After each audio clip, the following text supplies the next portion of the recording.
મિત્રો અત્યારે મારી પાછળ બેકગ્રાઉન્ડમાં તમે પાંજરાપોળ રાજકોટ જોઈ રહ્યા છો.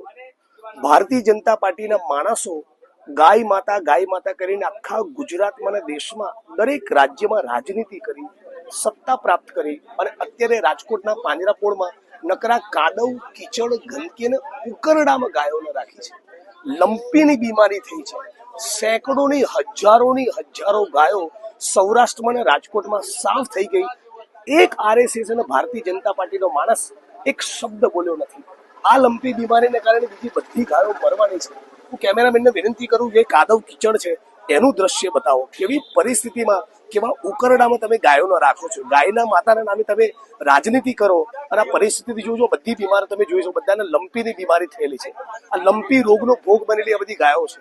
અને થોડાક દિવસ પૂર્વે અમારા સૌરાષ્ટ્રના મિત્રોના કહેવા પ્રમાણે, સૌરાષ્ટ્રના રાજકોટના મારા કોંગ્રેસના મિત્રોના કહેવા પ્રમાણે રાજકોટ શહેરમાં થોડા સમય પૂર્વે લગભગ 1.5 લાખ ગાયો હતી. આજે 15,000 ગાયો નથી બચી. મુઢવાભાઈ, તમે જરા જણાવવાનું શું પરિસ્થિતિ હતી? આ ગુજરાતની જનતાને અને મારા મત વિસ્તારના લોકોએ બી જાણવા જેવું છે. કેટલી ગાયો હતી રાજકોટની અંદર? 2020 થી 22 સુધીમાં 1.5 લાખથી પણ વધારે ગાયો હતી. આજે રાજકોટ મહાનગરપાલિકાના પાપે આપણે જોઈ રહ્યા છીએ કે રાજકોટની અંદર તમામ માલધારીઓ અથવા એનિમલ હોસ્ટેલ કે ગૌશાળામાં જાવ તો 15,000 ગાય પૂરી છે નહીં. માત્ર વાતો, ગુંજાવો, ફેંકી અને વાતો કરવામાં આવી. ત્યારે આપણે જોઈ રહ્યા છીએ ગાયની કઈ રીતે પરિસ્થિતિ. અત્યારે અમારા ધારાસભ્ય શ્રી જિગ્નેશભાઈ મેવાણી અવાજ ઉઠાવ્યો છે અને રાજકોટના માલધારીઓની વારે આવ્યા છે. ત્યારે અહીંયા એનિમલ હોસ્ટેલ ખાતે આપણે જોઈ રહ્યા છીએ મૃત્યુ પણ થઈ રહ્યા. ઉકરડામાં રાખો છો ગાયને. કાદવ, કીચડ અને ઉકરડામાં સડવા મરવા માટે તમે ગાયોને મૂકી છે. અને શરમથી ડૂબી મરવું જોઈએ. ગાયના નામે આરએસએસ અને ભાજપના માણસો આખા ગુજરાતમાં અને દેશમાં રાજનીતિ કરે છે. એ બધાને સવાલ પૂછવા માંગુ છું.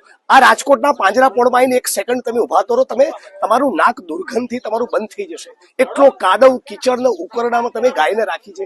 ગાય માતા કરીને પોલિટિક્સ કરવું છે અને બીજી બાજુ ચૂંટણીમાં ગાયના માંસનો વેપાર કરનારી કંપની જોડેથી ફંડ લેવું છે. અને આ બધી ગાયો લંપી રોગનો ભોગ બનેલી છે. આજથી થોડાક વર્ષો પૂર્વે રાજકોટ શહેરમાં 1.5 લાખ જેટલી ગાયો હતી અને અત્યારે 15,000 ગાયો નથી બચી. આ ભારતીય જનતા પાર્ટીના પાપ અને ભ્રષ્ટાચારના કારણે. આ પાંજરાપોળ આવું હોય? આવી રીતે તમે આપણા દેશના પશુધનને રાખો છો. કાદવ, કીચડ, ઉકરડો પરિસ્થિતિ જોવો. શરમ આવી જોઈએ ભાજપને. બિલકુલ અમે બોલીશું, લડવું જ પડે, આમાં ચાલે જ નહીં. 1.5 લાખ પશુધન તમે ગાયબ કરી નાખ્યું. 15,000 ગાયો નથી બચી અને જે બચી છે એની પર તમે રક્ષા નથી કરવા માંગતા. લંપીની બીમારી થઈ ગઈ, બીજી ગાયો મરી જશે. સેંકડોની હજારો ગાયો મરી જશે. હજારો ગાયો દરરોજ રાજકોટના સૌરાષ્ટ્રમાં મરી રહી છે. એક આરએસએસના ભાજપનો માણસ બોલતો નથી. ચૂંટણી આવેલ ગાય માતા કરી નીકળી જશે. શરમજનક કહેવાય. સાંજ સમાચાર ફેસબુક પેજને લાઇક કરો, વિડીયો શેર કરો અને વધુ વિગતવાર સમાચાર માટે sanssamachar.net વિઝિટ કરો.